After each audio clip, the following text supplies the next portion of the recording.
a recognition of how the building sector contributes to climate change.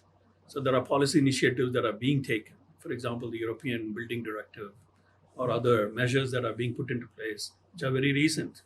Of course, yet to know whether these things, how they will work out in practice.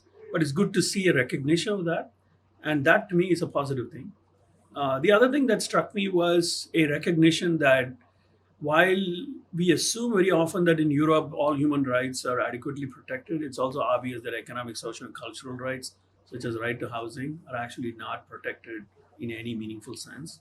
There is not a legal recognition of them either at the European level or certainly within the national legal systems of many countries, where they tend to take a back seat when it comes to, for example, how they'll be balanced against other rights, such as the right to property in particular. And the right to property is very important here because one cannot make a meaningful progress towards a green transition unless countries abandon the idea that people have a right to acquire and use anything as property without any limits. Because collective welfare gets affected when you give in to such an absolutist notion of property. Unfortunately, that is not what I heard and what I've learned coming here. For example, the building directive itself says in Article 15 that, in fact,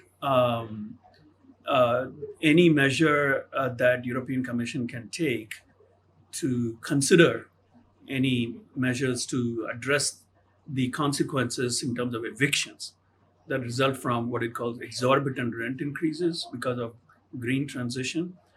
It says explicitly that it should be benchmarked and be limited by property rights within national systems.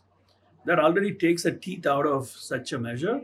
So I hope that the policy measures actually begin to recognize these limits and go to the next level in terms of how these rights are actually realized in practice. And then the last thing I would say is that I'm also very struck by the diversity of experiences within the European Union in terms of where different countries might be, in terms of their national, not only the national systems, but also in terms of the types of housing that they have. Some countries have very large segment of social housing, others not so much. Quite a lot of housing is in private rental market, for example, or private ownership.